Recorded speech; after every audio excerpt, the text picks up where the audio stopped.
Welcome. Tonight, I'll be sharing a gentle story to help you rest, relax, and drift into sleep.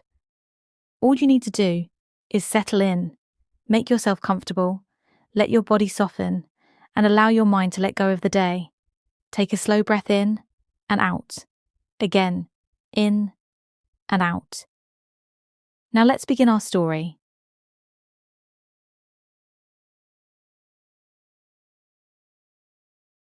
Good evening, I am reader number 2. Let's begin, shall we? It was a quiet evening, the kind where the air itself seemed to breathe with you. The sun had just slipped beyond the horizon, leaving the sky brushed with soft gold, lavender, and deepening blue. You step outside for a walk. No destination, no rush, just a slow, gentle pace. The path beneath your feet is lined with moss and cool grass. Each step feels steady, calm, grounding. Around you, fireflies begin to glow, tiny lanterns flickering, guiding you through the dusk. A warm breeze touches your skin, carrying the scent of fresh rain and blooming flowers. You breathe deeply, in through your nose, out through your mouth, and already your body feels lighter. As the path twists, you notice something unusual. A tall wall of ivy, lush and green, growing thickly, and there, hidden within, is a small wooden gate, old but strong, its handle cool to the touch. You pause, and then gently push the gate open.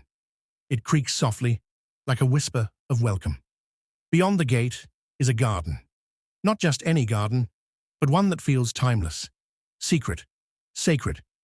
The air shifts as you step inside, warmer, calmer, filled with the fragrance of jasmine and roses. The sky above seems brighter, dotted with stars, closer than you've ever seen before. The gate closes behind you, and the garden embraces you. The garden stretches endlessly, alive with color. Stone paths wind between glowing flowers, deep blues and purples like the night sky.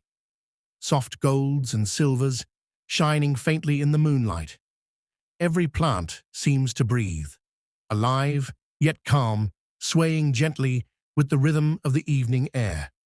Nearby, a fountain trickles, water flowing in soft, steady streams. The sound is soothing, like a lullaby of the earth. You find a smooth wooden bench, tucked beneath an arch of vines. You sit, feeling the coolness of the bench, the softness of the air. You breathe deeply. Your thoughts drift away, like leaves floating gently down a stream. When you rise again, you notice a row of lanterns along the path. Each glows softly, casting a warm golden light. Not bright, but enough to guide you forward. You follow them, one by one, your steps slow, your body lighter with every movement. The lanterns lead you to a pond, its surface perfectly still, reflecting the stars above, like a mirror. When you kneel beside it, you see your reflection, calm, peaceful, unburdened. You dip your hand into the water. It is cool, refreshing. The ripples spread outward, carrying peace into the night. You linger there, watching the water return to stillness. Beyond the pond, you see it. A great tree, taller than all the rest. Its branches stretch high into the sky. Its leaves shimmer like silver. The trunk glows faintly, as though filled with starlight. You place your hand upon the bark. It is warm, steady, alive. The tree seems to breathe with you, inhaling, exhaling, slow and calm. You sit beneath it. The soft grass cradles you, the branches above forming a gentle shelter. You lie back, gazing at the canopy of stars. They twinkle in rhythm with your heartbeat, slow, steady, calm. Your eyes grow heavier, your body softer. The garden whispers, it is safe to rest. You close your eyes beneath the tree of starlight, your arms heavy, your legs soft, your whole body melting into the earth below. The sounds of the garden surround you. The gentle fountain, the whispering leaves, the faint hum of the stars. Each breath takes you deeper, each moment quieter.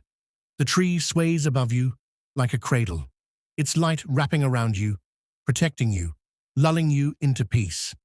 And now, you let go completely. The last thing you feel is warmth.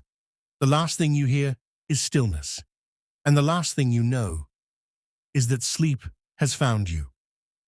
I'm back. Hope you enjoyed the story as much as we did. As you rest drifting to the dreams, we must part adieu. Make sure to like, comment, subscribe, and share. And good night. In the heart of the Golden Desert, where the Nile winds like a ribbon of life, there once ruled a pharaoh unlike any other. He was wealthy beyond measure, powerful beyond question, and feared by all who lived under the blazing Egyptian sun. But this pharaoh carried a secret fear, one he never spoke aloud. He feared death. And so, while other pharaohs prepared for the afterlife, building tombs to honour the gods, this one defied them. He believed he could outsmart eternity. His name has been erased from every stone, wiped from every scroll, hidden by priests who feared the curse he left behind. But fragments of his story still survive. This is the legend of the pharaoh who tried to cheat death. Pharaoh Akensar had ruled Egypt for decades. He had conquered enemies to the south, expanded Egypt's borders, and filled his palaces with gold and lapis lazuli. Everywhere he walked, people bowed their heads to the ground. But power, no matter how great, could not silence the whispers of mortality. Each night, as he lay in his gilded bed, Akensar's thoughts darkened. He would picture his heart being weighed against the feather of Ma'at, the judgment of Osiris, the endless silence of the tomb, and fear would claw at him like a shadow. I am Pharaoh. The gods chose me, he told himself. How could they expect me to surrender to death like a common man? And so he resolved he would never die. The gathering of secrets. Akensar summoned his greatest priests and magicians to his palace. Torches lit the walls with flickering light as the pharaoh's voice thundered, "Find me a way to live forever. Fail me, and you will join the dead yourselves."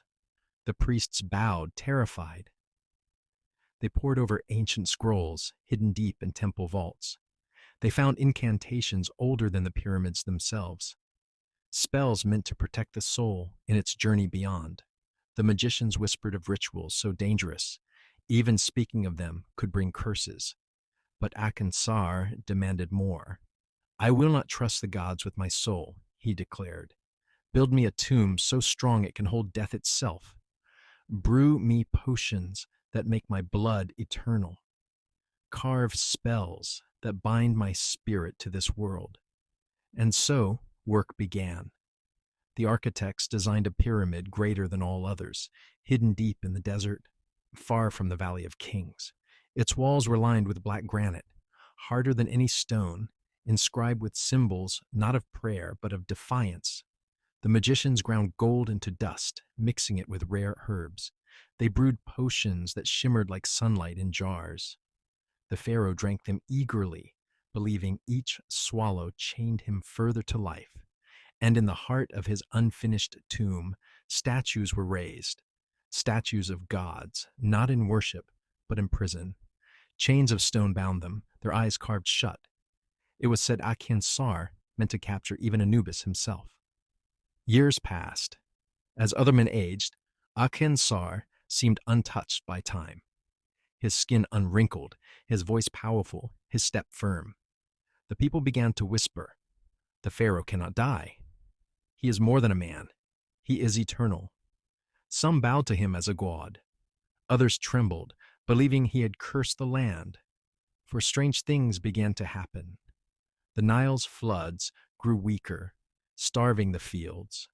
Locusts devoured the grain, and black storms swept across the desert without warning. Still the Pharaoh only laughed. See, even the gods rage at me, but they cannot touch me. It was on the longest night of the year, when the desert was silent and the stars burned bright above the pyramids. The Pharaoh awoke. The air was colder than it had ever been. His golden torches flickered and died, and in the corner of his chamber, a shadow moved. At first he thought it was one of his guards, but then it stepped forward, and Akinsar's heart froze. A tall figure, cloaked in darkness, the head of a jackal, black as the void, eyes glowing with fire. It was Anubis, the guardian of the afterlife, the one pharaohs prayed to. But Akinsar had tried to defy. You cannot be here, the pharaoh stammered. I am eternal. I have bound my soul. I am stronger than the gods. Anubis tilted his head, silent at first. Then, in a voice that shook the chamber, no man escapes me. Not pharaohs, not kings, not even those who believe they can chain eternity. Scene 5. The bargain. Akinsar fell to his knees. Wait, I will give you treasures beyond measure, entire temples in your honor. I will make all of Egypt bow to you. Anubis only stepped closer, his shadow stretching across the walls. You do not understand, he said. The balance must be kept. Your arrogance has broken it. But Akinsar was desperate. Take my enemies. Take my priests. Take anyone. But leave me. The jackal god leaned close, his fiery eyes inches from the pharaoh's. You were given power to guide your people, and instead, you used it to defy the order of the universe. For that, Pharaoh, you will not be judged like other men. You will be cursed. Anubis reached out and placed his hand upon the pharaoh's chest. Akinsar gasped, clutching at his heart. The golden amulets he wore cracked. The potions in his blood turned to poison. The spells carved into his skin burned away like smoke. He collapsed, choking for air, his eyes wide with terror as he realized nothing he had built could save him. With a final shuddering breath, his body fell still. But his soul did not rise. Instead, Anubis dragged it down into a darkness deeper than death itself. And so, the Pharaoh who tried to cheat death, cheated himself instead. For in his hunger to rule forever, he ensured that his name was erased, his kingdom forgotten, and his soul lost for all eternity. A warning carved into stone, hidden by time, yet still clear today. No man, not even a Pharaoh, can escape death. Not then, not now, not ever.